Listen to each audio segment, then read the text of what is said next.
Dear Papa Joe, please hide my identity. Taga-Talisay rin ko, Papa Joe. Unya nag-work ko sa usa ka mall. Unya nag-boarding house ko diri sa syudad sa Subo. Unya once a month ako magulian sa kong pamilya, Papa Joe, ug na ako'y anak usa. Ang problema na ko, Papa Joe, aware man ko, Papa Joe, nga dako gini siyang sayop ang akong ibuhat. Pero nabuhat na ko ni tungod arasan sa kalisod sa akong sitwasyon. Nakasud ko aning butanga, Papa Joe, tungod kay wa ko makibaw kung sa'y pangapaagi ang akong buhaton. Breadwinner ko sa akong pamilya. O sa akong kaugalingong pamilya, Papa Joe. Kaya nga kung bana, why trabaho nga nara sa balay. Kaya nga akong parents, Papa Joe, guwang na po niya, bugto kong anak, Papa Joe, di manoon may kasado. Pero mali yun ni. O dili siya valid, Papa Joe, to correct my mistakes. Sa lagi ni siya maski unsaon. Ani ni siya, Papa Joe, na ay lalaking nagsuportahan na ako sa panahon nga down na kay ko. Wa ko'y kabayad sa rent sa akong boarding house. Pang-budget na ako matag-adlaw, mao nga ni-grab ko sa opportunity na makigrelasyon sa akong kauban sa trabaho. O nilabay ang bilang buwan, Papa Joe, nga naay relasyon tungod sa linapay sa liyong o karniro.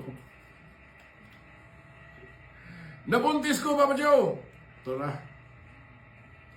3 months na nga wag balo akong bana. Naglibog ko, Papa Joe, sa awan ako pag-confront sa iyaha nga mauning naitabo na ako.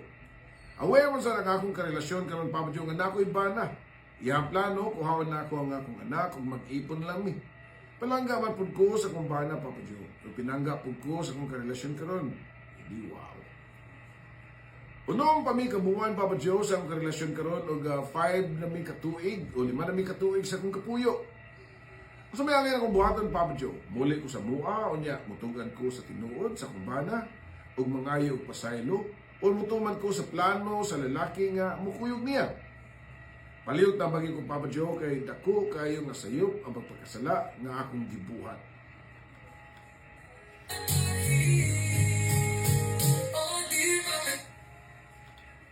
Mga kabarangay, medyo love-love din kayo yung problema, no? Manigingan nga nung ni-enter. Kamu sa may inyong ikasulti ato, doon na tayo mga tambag na nakapost rin mga kabarangay, no? Pero makaingon dito nga, ano ba man yun? Para ka na? Hinoon doon na siya sa'yo. Pero, nanong gipili mo sa nangima yung mong kapuyo, nga, huwag mo din kay kasiguraduhan nga makatabang mo sa imong relasyon, may trabaho. Kunyari kasi mga sa bago ni mo nga nagpangga ni mo nga gusto niya nga mauban ka. How sure are you nga mulungtan mong dugay? Doon ay assurance, nga na.